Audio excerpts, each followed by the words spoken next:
How to beat the bully in his bunker. Democrats can learn from the people who know Trump's base best, the never Trump Republicans.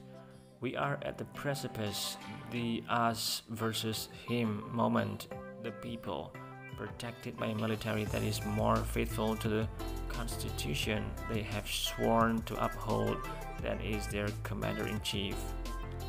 And him, the president, threatening to use that military against his own people. We already know who will go over the edge. President has no more understanding of the document that enshrines the right to peaceably assemble in protest than he does of that Bible he held upside down on one of the darkest days in American history. If the election were next Tuesday, would throw him out, but this moment will pass and too many will forget or get distracted. You would think an impeached and terrified president who bungled his way through a pandemic that has killed more than 107,000 people in America and left 40 million people out of work would be a lock to lose in November.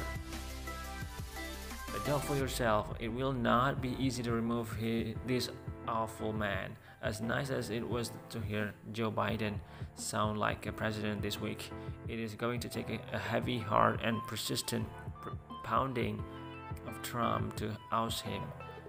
For that, Democrats can learn from the people who know his people best, the never Trump Republicans.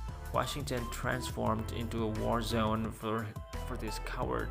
So when the latest salvo for one such group, the Lincoln Project. This is a time for choosing America or Trump. The ad is blunt, brutally effective, and the best way to beat a bully who cowers in a bunker.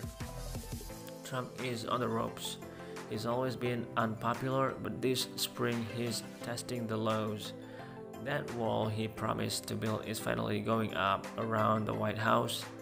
The tweets law and order then dangles pardons for criminal cronies. Imagine 4 more years of the last 4 weeks. Democrats may be tempted to stay high while Trump finds new ways to go slow. This week, Biden sounded the kind of historically resonant notes we want from a leader. He showed empathy, clarity, a vision, appeals to our better angels, on top of the most progressive policy agenda of any Democratic nominee since Franklin Roosevelt. Donald Trump Jr., on the other hand, posted a meme on his Instagram suggesting that Biden was a pedophile.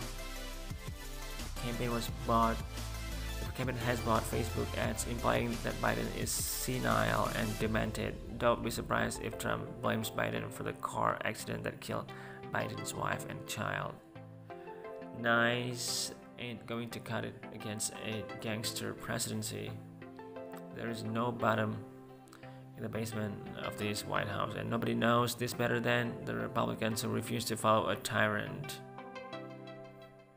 Consider Morning in America. Another ad from the Lincoln Project is a political action committee of prominent Republicans whose leaders include George Conway, the husband, and Kellyanne Conway, a presidential advisor, and Steve Schmidt, a former strategist for John McCain and George W. Bush, among others, on over dystopian images of body bags, shuttered stores, and the fog of despair. A somber narrator says, under the leadership of Donald Trump, our country is weaker and sicker and poorer. When the low budget ad ran on Fox News, Trump went ballistic. Exactly the high budget response that the Lincoln Project was trying to solicit.